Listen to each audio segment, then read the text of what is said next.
Hello friends, welcome back to my channel Mahima's Dream Kitchen. তো আজকে আমি বানাবো সুজির গোলাপ জামুন। তার জন্য এখানে নিয়ে নিয়েছি 1 কাপ সুজি।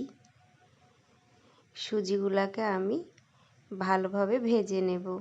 তো তার জন্য এখানে গ্যাসের চুলায় একটা আমি কড়াই বসিয়ে দিয়েছি। দিয়ে সুজিগুলা দিয়ে আমি হালকাভাবে ভেজে নেব।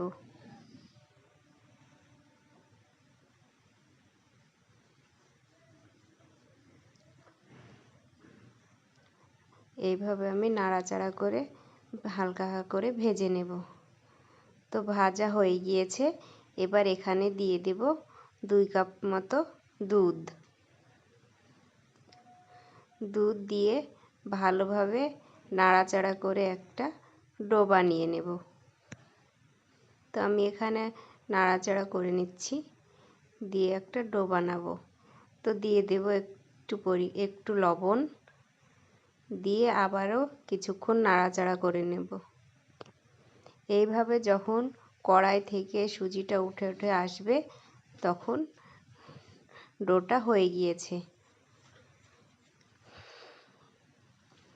তো এবার আমি ডোটা নামিয়ে নেব। নামিয়ে একটু ঠান্ডা হওয়া পর্যন্ত অপেক্ষা করব। তার জন্য পরে আমি একটা এখানে কড়াই বসিয়ে দিয়েছি। দিয়ে দেব 4 কাপ মতো জল। দিয়ে জলটা গরম হতে থাক, ততক্ষণে আমি ডোটা মাখিয়ে নেব। দেখুন খুব ঠান্ডা হয়নি, এখনও ধোয়া উঠছে। তো আমি হাতে জল নেব আর মেখে নেব।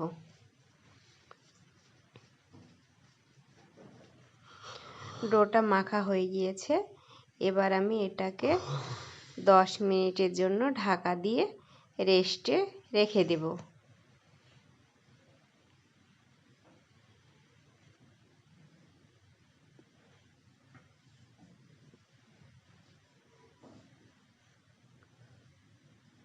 তো জলটা ফুটে গিয়েছে। এবার এখানে দিয়ে দেব 2 কাপ চিনি।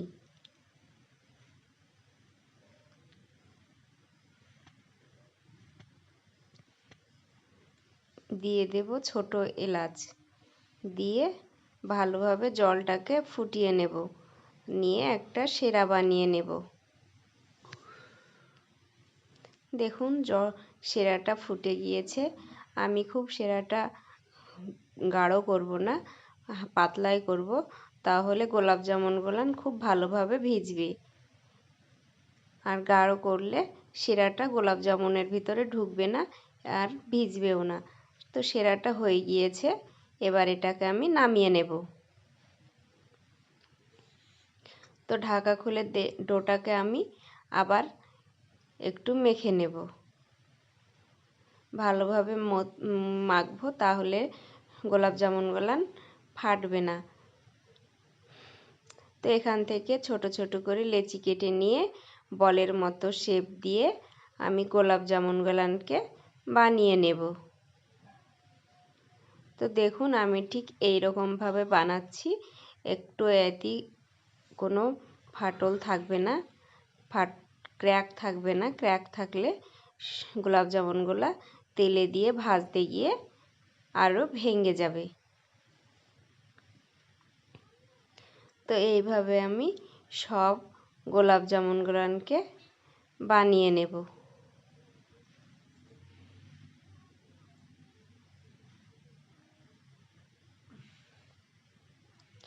তো সমস্ত গোলাপ জামুনগুলো আমি বানিয়ে নিয়েছি। এবার এইগুলোকে আমি ভেজে নেব। তার জন্য আগে থেকে গ্যাসের চুলোয় কড়াইতে তেল বসিয়ে দিয়েছি। তেলটা গরম হয়ে গেলে গোলাপ জামুনগুলো ভেজে নেব।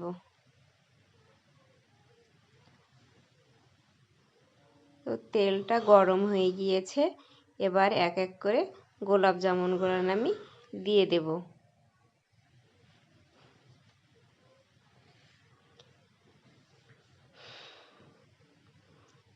দিয়ে হালকাভাবে নাড়াচাড়া করে ভাজতে থাকব, যতক্ষণ না একটা লাল ভাব চলে আসবে ততক্ষণ আমি এগুলাকে ভাজবো। তো দেখুন ব্রাউন কালার চলে এসেছে, আরও একটু ভাজবো লাল হওয়া পর্যন্ত। তো হয়ে গিয়েছে ভাজা, এবার আমি এগুলাকে তুলে নেব।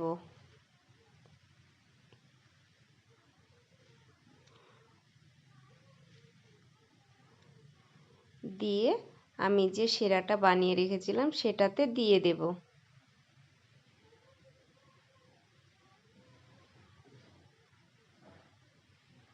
এইভাবে আমি বাকি গোলাপ জামুনগুলো ভেজে নেব।